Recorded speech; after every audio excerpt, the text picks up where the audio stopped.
Hola, bienvenidos a COVID-19, la semana en América, el espacio de France 24, en el que hacemos un resumen de las noticias más destacadas en torno a la pandemia del COVID-19 en nuestro continente. A continuación, el sumario de temas que tenemos para esta emisión. Vamos a comenzar con una noticia positiva. La Organización Panamericana de la Salud informó que ha comenzado a notar una tendencia a la baja en el número de nuevos casos en varios países de la región de América Latina. Vamos a dar un vistazo a esta tendencia.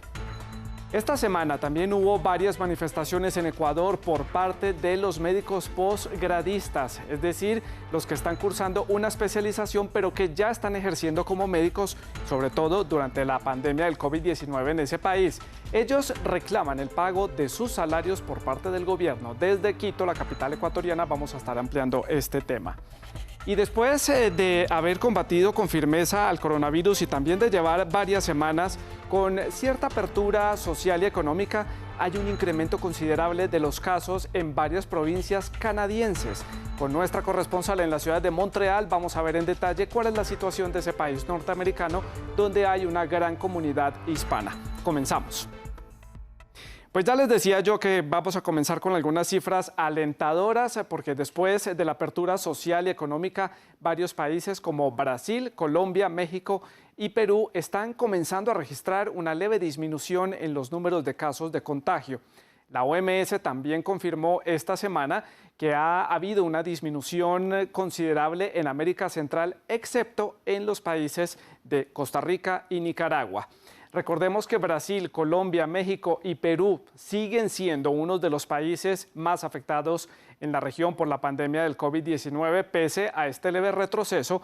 Por ejemplo, el gobierno de la Ciudad de México mantiene la alerta naranja. En Colombia y en Perú se mantienen las medidas como el uso obligatorio del tapabocas, evitar las aglomeraciones y también mantener el distanciamiento social. El hecho de que las cifras bajen no quiere decir que la situación esté mejorando. Y a lo largo de esta semana, los médicos posgradistas, es decir, quienes ya tienen un título médico, pero están cursando una especialización y por la emergencia sanitaria fueron contratados por el gobierno de Ecuador para trabajar en los hospitales públicos para hacer frente a la pandemia, han manifestado un descontento en las calles de diferentes ciudades de ese país suramericano. Gustavo Ortega, en la ciudad de Quito, nos va a entregar más detalles de lo que está sucediendo allí, porque no solamente hay manifestaciones por parte de los médicos. Gustavo, cuéntenos qué es lo que está pasando allí en Ecuador y a qué se deben todas estas múltiples manifestaciones. Sí, muy buenas noches para ti, Santiago. Bueno, básicamente las protestas que se han venido generando en Ecuador están focalizadas al rechazo de la ley humanitaria. El nuevo texto legal fue aprobado en la Asamblea Nacional y a pesar que tiene algunos puntos positivos, como la reducción del 25% de las pensiones educativas, de igual forma también la prohibición del incremento de los servicios básicos como el agua, la electricidad, de igual forma también la posibilidad de renegociar el pago de deudas y créditos, de igual forma también la imposibilidad de incrementar los servicios como la electricidad, el agua, el internet durante un año, inclusive luego del 2022, también es percibida de manera negativa. El Ejecutivo Nacional asegura que esta es una ley para proteger el bolsillo de los ciudadanos, pero también para proteger el empleo. Este es el enfoque positivo que hace el Ejecutivo Nacional y a los aspectos positivos que tiene la ley. Pero de igual forma también es percibida de manera negativa porque el texto legal también plantea la reducción del 50% de la jornada laboral. De igual forma también la reducción del 45% de la remuneración de los trabajadores. También se plantea la creación de turnos temporales y todas estas propuestas del nuevo marco legal pueden inclusive aplicarse durante un año con la posibilidad de renovarlo un año más, por el cual esto también ha generado una serie de protestas no solo de los médicos posgradistas, sino en distintos aspectos, como también los educadores, los estudiantes, los trabajadores que progresivamente han venido saliendo a las calles. Santiago. Gustavo, ya usted lo estaba mencionando y yo lo dije en la introducción del tema, los médicos posgradistas, ya hay cerca de 2.000 renuncias de ellos en los diferentes hospitales públicos de Ecuador. ¿Por qué están protestando? Porque también protagonizaron hechos de violencia, sobre todo frente al Palacio de Carondelet en el centro de Quito a lo largo de esta semana.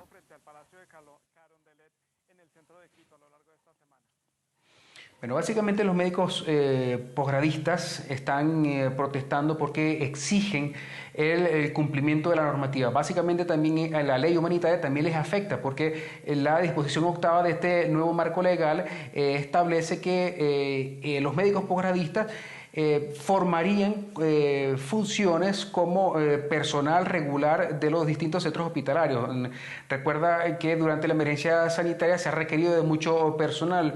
Aproximadamente son 3.300 médicos posgradistas que existen en el Ecuador. La mitad de ellos por lo menos son autofinanciados y la otra mitad son becados. Y también en conversación que hemos tenido con su presidente, Santiago Zúñiga, él dice que hay un retraso en cuanto al cumplimiento de esta ley. No han recibido los contratos requeridos. También hay otras exigencias que vienen mucho más atrás de sus luchas laborales, luchas sociales, como también la disponibilidad de financiamiento, de becas, de distintos mayor plazas para poder realizar así sus estudios de especialización. Ellos han dicho que también no se ha cumplido la ley, reclaman que ha habido dinero para pagar deudas externas, pero no así para responder a las necesidades. Inclusive también pudimos seguir a uno de los médicos posgradistas, donde también expresaba que muchos de ellos han tenido que seguir y arriesgar su vida cumpliendo labores en zonas, específicamente sectores COVID,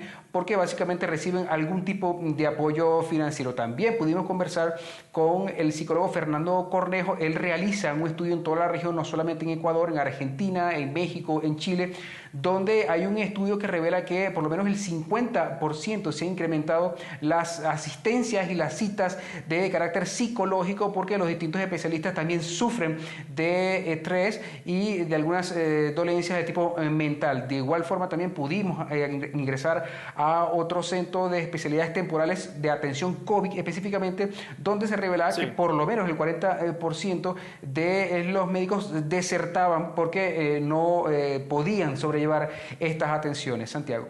Es que la mayoría de los sistemas de salud de América Latina, Gustavo, han estado al borde del colapso y hace falta muchos médicos y por eso se han visto en esta situación. Es en parte entendible un poco la exigencia que hacen los sanitarios en Ecuador. En este país ya terminó el estado de excepción, hay un nuevo panorama en este país en torno a la pandemia. Se mantienen las medidas, la alerta sigue, sobre todo porque los casos se siguen presentando. ¿Cómo está entonces el panorama allí en Ecuador?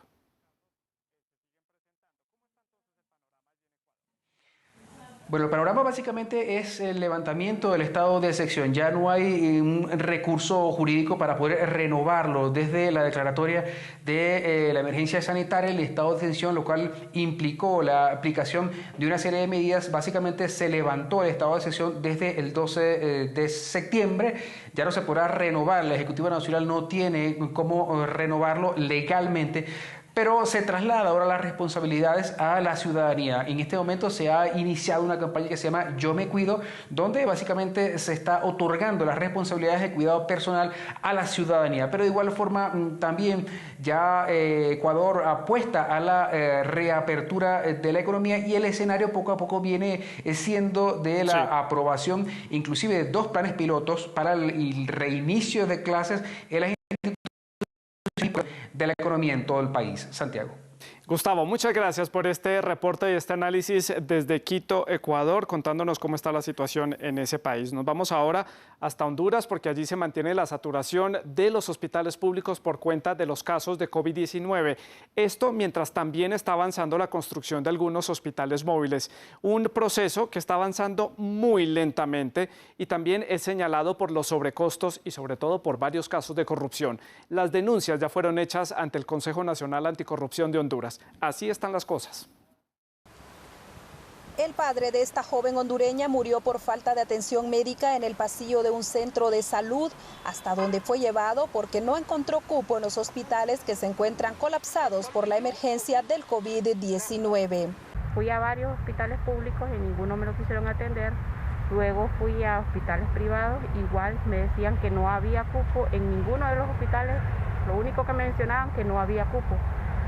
Después decidí ir a un centro de salud y ahí me lo ingresaron, pero ninguno de los doctores me lo quisieron tocar. En ningún momento a mí me decían que yo hiciera las cosas, ellos no me le quisieron dar los primeros auxilios ni nada, aunque yo les pedí, les rogaba que por favor, que él se me estaba muriendo.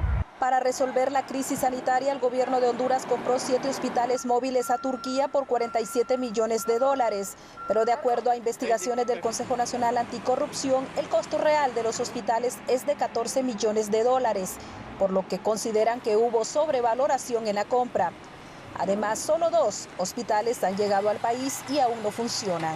Aprovecho hoy la oportunidad para solicitar a la Procuraduría General de la República y a InvestH que puedan conjuntar toda la información para poder analizar los incumplimientos en el contrato de los hospitales que ya están en el país y los otros hospitales que todavía falta que lleguen. Por su parte, el gremio médico hizo sonar las alarmas, ya que como prueban estas fotografías tomadas durante la investigación del Ministerio Público, parte del equipo médico entregado con los hospitales viene en mal estado. Mire, estos hospitales, según lo que nos han dicho, y son cosas que ya se investigaron, ya hay suficiente documentación, venían con material que era no solamente de segunda, que era material de desecho ya. Ni siquiera un equipo en buen estado, era basura prácticamente lo que venía en los contenedores. Y mientras esperan que los hospitales móviles entren en funcionamiento, los enfermos o sospechosos por COVID-19 acuden a los centros de triaje instalados provisionalmente por el gobierno para paliar la crisis sanitaria que atraviesa el país, el segundo en Centroamérica con la mayor tasa de letalidad por la pandemia. Eso en Honduras, pero en Venezuela los pacientes con otras patologías han quedado relegados del sistema de salud que ha enfocado todos sus esfuerzos en atender a los pacientes con coronavirus. El desabastecimiento, las sanciones que han sido impuestas por Estados Unidos han afectado a personas que padecen enfermedades como Parkinson, diabetes o que están en espera de un trasplante. El riñón que le trasplantaron a Jessica Solórzano hace menos de 2 años corre peligro. La cuarentena por COVID-19 ha afectado seriamente el despacho de medicamentos de alto costo por parte del gobierno y los pacientes no los están obteniendo a tiempo. Esta situación, que empezó con la crisis económica de Venezuela, se ha venido agravando con las sanciones de Estados Unidos al país. Es básicamente una sentencia de muerte para nosotros, porque no tenemos cómo comprar los medicamentos y el Seguro Social no los da. Es una desesperación, un miedo constante de que cualquier día puedes rechazar el órgano porque no tienes los medicamentos. Estefanía Lugo, de 9 años, tras un trasplante de hígado hecho con la donación de $70,000, tiene un poco más de suerte porque una fundación le está dando los medicamentos más importantes. Aún con esta ayuda, es difícil para su madre costear el resto del tratamiento por la situación económica. Todo está costoso. La alimentación es parte del tratamiento de ella porque su alimentación debe ser balanceada, muy sana, muy rigurosa en ese sentido y bueno, con los ingresos que percibimos tenemos que hacer marañas. Las decenas de personas que acuden a diario a las farmacias del gobierno y se van con las manos vacías ya comienzan a tener consecuencias. Alexander Hernández, paciente con Parkinson, dijo que recibe reportes mensuales de que están muriendo de 5 a 6 personas con esta condición médica por no poder tomar sus medicinas. Yo como paciente de Parkinson, tengo 10 años con la condición, sé lo que es interrumpir el tratamiento. Te da un espasmo muscular tan fuerte que te puede dar un paro intestinal, un paro respiratorio. Y eso es lo que la mayoría de los pacientes están sufriendo hoy en día. El mayor temor que tienen los pacientes crónicos en Venezuela que visitan farmacias como estas es que no puedan seguir sorteando las dificultades y que tengan que parar sus tratamientos, lo cual causaría un daño irreparable en su salud y los llevaría incluso hasta la muerte. Herminia Fernández, France 24, Caracas. Y mientras tanto, los trabajadores de la limpieza de los hospitales mexicanos se exponen al virus cada día para facilitar el trabajo del personal sanitario. El país cuenta con altas cifras en cuanto al personal de salud que ha fallecido durante la emergencia de la pandemia del COVID-19. Asimismo, México también está entre uno de los países con la mayor cantidad de casos en el mundo. Son la invisible primera línea de batalla frente al COVID-19. Trabajan en los pasillos y sótanos de los hospitales mexicanos, desinfectan áreas críticas, recogen material infeccioso, lavan miles de sábanas y batas cada día, a menudo con menores garantías laborales que el personal sanitario. Pues yo creo que el temor existe a diario, el temor es algo que no se termina. Pero digo, aquí tratamos de protegernos entre nosotros mismos. Esta limpiadora sabe que su función es vital para facilitar el trabajo de sus compañeros, pese a los riesgos. Vienen más desechables, más cubrebocas, más batas. Amnistía Internacional destacó en un informe la particular situación de vulnerabilidad de los empleados de la limpieza de los hospitales frente al contagio, debido a que muchos son subcontratados, por lo que cuentan con menores protecciones. Esta soldado de 23 años reivindica el esfuerzo de estos operarios. Si nosotros no desinfectamos bien un área o no hacemos la limpieza bien, pues puede haber algún riesgo, ¿no? Entonces, nosotros haciendo nuestro trabajo bien, colaboramos con esto. La crisis sanitaria sorprendió al gobierno mexicano con un déficit de 240,000 médicos y enfermeros, pero también con un personal de limpieza escaso, para una emergencia de salud en la que las medidas de saneamiento son primordiales en la lucha contra el coronavirus. Sigue avanzando la apertura paulatina de la vida social y económica en muchos países de América Latina. Argentina se mantiene en cuarentena con excepciones, pero sobre todo en la región metropolitana de Buenos Aires, la capital, ya lo hemos dicho varias veces en este programa, es una de las cuarentenas más largas del continente y del mundo. Colombia y Guatemala han regresado de manera escalonada a la actividad económica y a la vida en exteriores. Colombia reanudará este fin de semana los vuelos internacionales con las primeras conexiones aéreas a Estados Unidos, mientras que Guatemala reabrió la operación del Aeropuerto Internacional La Aurora, que sirve a Ciudad de Guatemala, abriendo así una ventana de conexión con el exterior. Venezuela continúa con un confinamiento llamado 7x7, es decir, 7 días de confinamiento y luego 7 días de apertura de manera sectorizada. República Dominicana mantiene restricciones como el toque de queda nocturno en Santo Domingo, la capital. Y Paraguay, allí las autoridades sanitarias solicitaron al presidente Mario Abdo Benítez que extienda por 2 semanas más la cuarentena social o fase 3, que finaliza este fin de semana para las regiones de Asunción, que es la capital, y para los departamentos de Alto Paraná, Central, Concepción y Caguazú. Mientras tanto, Canadá, allí están preocupados por parte de las autoridades sanitarias ante el constante aumento de los casos de contagio que se han venido presentando en este país en las últimas semanas, en donde temen que una segunda ola de propagación del coronavirus sea mucho más mortífera que la primera que tuvo ya ese país. Vamos a conversar con Rebecca Ward, nuestra corresponsal en la ciudad de Montreal, para conocer más detalles.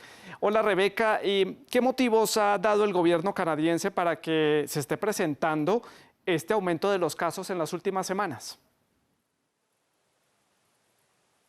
Gracias, Santiago. Pues es una buena pregunta. Por un lado, se temía que eso iba a pasar. La economía canadiense ha estado abierta durante varios meses, pero las temperaturas fueron más altas durante nuestro verano y los estudiantes y algunos trabajadores estaban de vacaciones. Ahora las escuelas han abierto y ahora que el clima se está enfriando, más actividades al aire libre se están llevando a cabo al interior. Pero funcionarios provinciales y federales también han culpado a las personas que no siguen las medidas de seguridad, especialmente aquellos que están haciendo grandes reuniones privadas y fiestas en familia y con amigos, sin máscaras y sin distanciamiento social. Rebeca, ¿y cuáles son las zonas que tienen más riesgo en este momento? Ya el invierno está a la vuelta de la esquina en Canadá y eso complica un poco más la situación por las bajas temperaturas. Claro. Bueno, Quebec y Ontario tiene actualmente el mayor número de casos activos, seguidos de Columbia Británica y Alberta.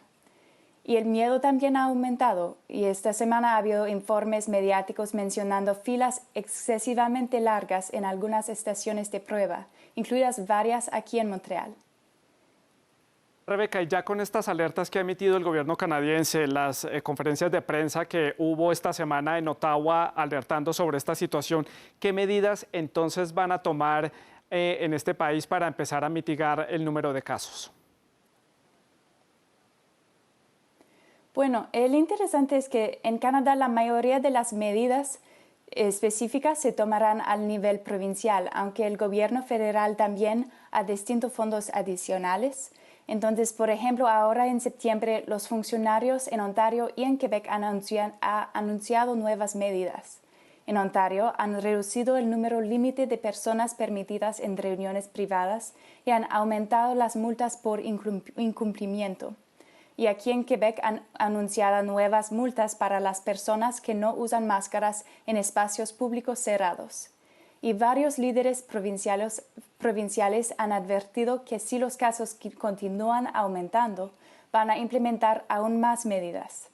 Una diferencia interesante esta vez es que hasta ahora los líderes han centrado su atención en acciones individuales que la gente puede tomar para evitar una gran segunda ola y para evitar que la economía y las escuelas vuelvan a cerrar.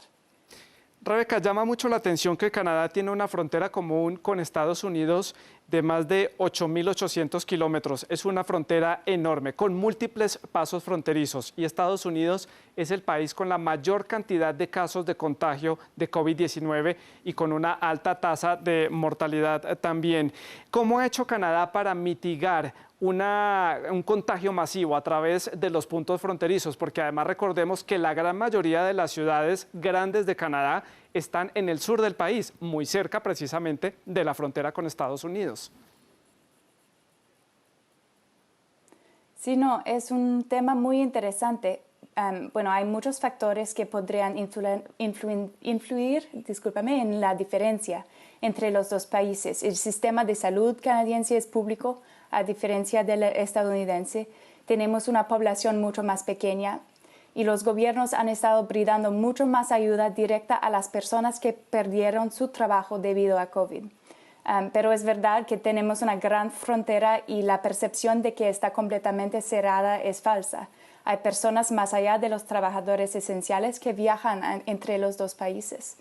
Aunque muchas personas todavía pueden cruzar la frontera, una cosa que el gobierno en Canadá han hecho de manera diferente es imponer una cuarentena estricta y monitoreada de 2 semanas para las personas que entran al país. No hay cuarentena obligatoria en la otra dirección. Claro, y hay que añadir, Rebeca, la disciplina ciudadana. Los canadienses han respetado las medidas que ha impuesto el gobierno, porque hay pueblos que son atravesados por la frontera, que de una calle a otra están en un lado o en el otro de uno de los dos países. Muchas gracias por este análisis y esta información desde la ciudad de Montreal. Rebecca Ward, nuestra corresponsal en ese país norteamericano. Vamos a seguir en esta región porque el presidente de Estados Unidos, Donald Trump, anunció que para antes de que finalice el año 2020, su país contará con cerca de 100 millones de dosis de una posible vacuna contra el COVID-19. Este es un anuncio que contradice completamente a los expertos de salud de su propia administración en Washington. Esto sí, en plena campaña presidencial, su rival, el demócrata Joe Biden, aprovechó este anuncio que hizo el presidente para criticar su credibilidad y pues esto es una muestra más de pandemia versus política.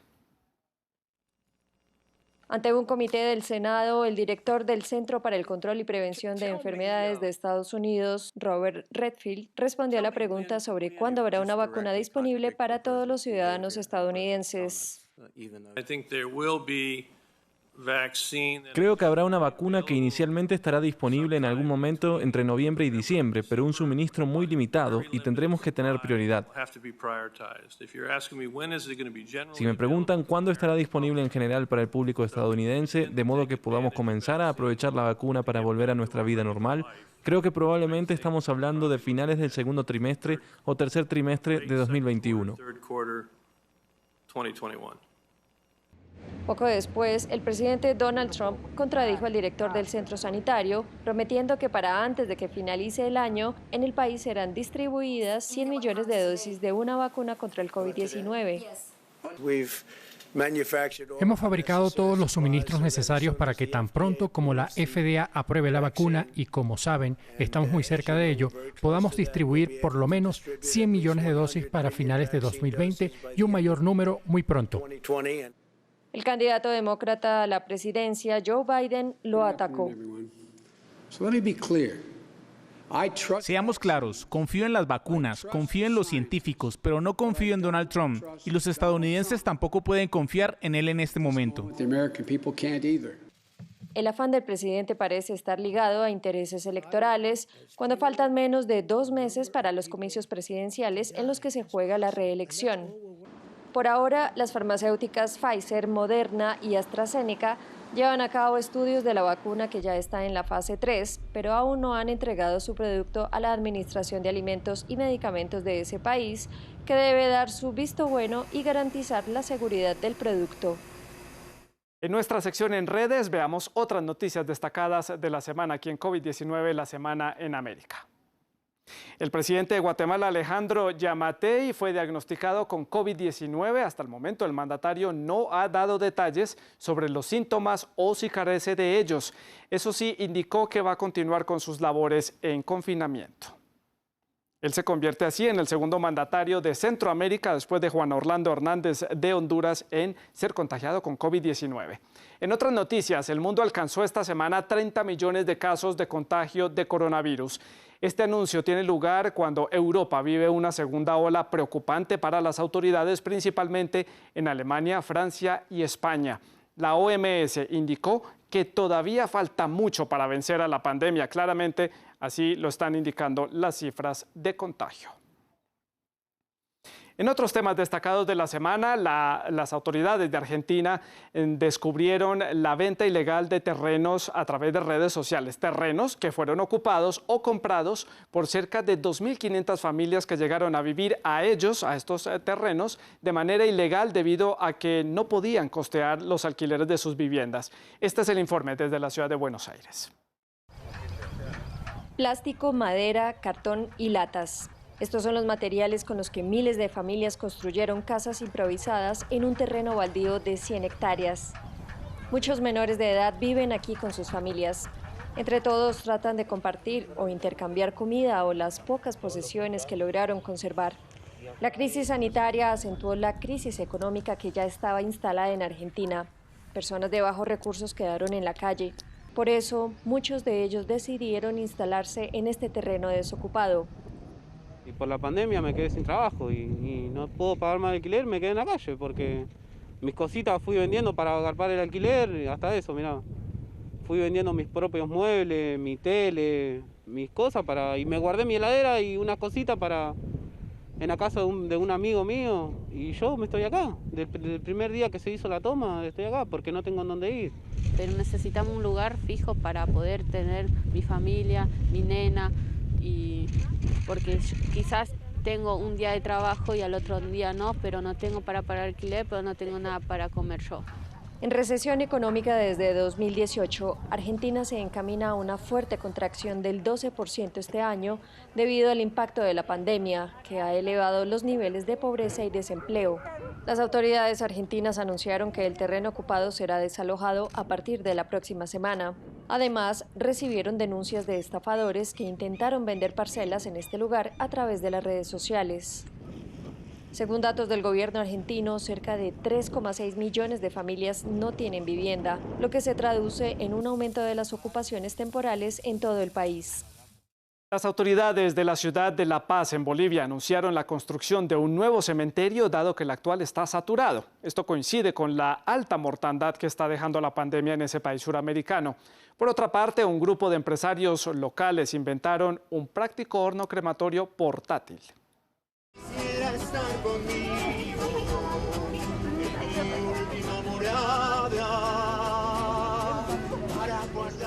El cementerio de La Paz es la última morada de más de 100.000 fallecidos, pero ya se acaba el espacio. De 450 entierros mensuales en tiempo normal, pasó a 2.150 en julio, cuando la ciudad enfrentó el pico de la pandemia de COVID. Hemos tenido 2.150 servicios aproximadamente, de los cuales 250 han sido cremaciones y como 1.900 servicios de entierro. Entonces, en cuanto a la capacidad del cementerio, hemos podido atender este pico. Ante la falta de espacio, la alcaldía buscó un terreno para construir un nuevo camposanto cerca del barrio paceño de Purapura, pero los vecinos del lugar se oponen. Ellos aseguran que el terreno elegido debe ser parte de un bosquecillo en lugar de un cementerio. Que vean otras posibilidades, no somos gente indolente. Nosotros también hemos pasado esa situación del tema del COVID y la necesidad de dónde nuestros familiares vamos a llevar. La incineración de cadáveres en Bolivia creció durante la pandemia ante el desborde de las muertes. Por eso, unos empresarios inventaron crematorios portátiles de 2.7 toneladas. Su coste es de $45.000 y se han vendido media docena a igual número de municipios. Es una alternativa que hemos puesto a Bolivia y al mundo para poder ayudar en lo que es trasladar el horno a distintos lugares y poder brindar el servicio. Según el gobierno, por causa de la pandemia murieron más de 5.000 personas. Sin embargo, los análisis independientes señalan que solo hasta fines de julio había un exceso de 14.000 muertes atribuibles al coronavirus, unas muertes que necesitan sepulturas dignas. Hay controversia en Perú por una campaña de publicidad dirigida a los ciudadanos que no obedecen las reglas para mitigar el embate de la pandemia. Esto enfureció a los ciudadanos peruanos. La campaña hace parte de una estrategia del gobierno nacional para concientizar sobre el avance del coronavirus pese a la apertura social. Mario pensó que visitar a su mamá era seguro. Su mamá ahora sabe que no lo fue. El COVID no mata solo, no seamos cómplices. Esta es la campaña del gobierno peruano que busca un comportamiento responsable de sus ciudadanos ante la pandemia del coronavirus. Que es fundamental, que son duros, pero es necesario para que reflexionen las personas que se resisten a cumplir y también los de su entorno para que los hagan tomar conciencia. Pero la estrategia recibió duras críticas en redes sociales y, contrario a lo esperado por las autoridades, indignó a muchos y polarizó a los peruanos. El gobierno asumió que metiéndole temor a las personas, acaten un poco más las leyes, pero también tiene la contra, que generando problemas puede aumentar, puede generar más zozobra de la que ya estamos viviendo. Tuvieron que tomar un poco más de tiempo para agarrar una información bien concreta y así informar más a la población que darles miedo. Tú le das miedo a una persona y la persona se angustia y hace cualquier cosa por sobrevivir. No totalmente la tiene la culpa el gobierno. Aquí, quien tiene la culpa es el pueblo peruano, que no tiene la conciencia ni la responsabilidad de cuidarse cada uno. Para el analista en comunicación política, Luis Benavente, la campaña estigmatiza a una parte de la población. Encierra un concepto equivocado, básicamente culpando a un segmento de peruanos de clase media baja, clase media baja, como los responsables de las infecciones, lo cual es estigmatizar a ese sector de peruanos mestizos, tal como los representa la campaña, como que si la clase alta y los blancos de clase alta no fueran también irresponsables. Los peruanos esperan que la vacuna contra el COVID-19 no demore mucho y si todo sale bien, tendrán que seguir luchando para recuperarse de la recesión que vive el país. Y así llegamos al final de COVID-19 la semana en América. Puede dejar todos sus comentarios a través de las redes sociales. Yo los espero la próxima semana con otro resumen con las noticias más destacadas en torno a la pandemia del COVID-19. Sigan cuidándose, por favor. Nos vemos.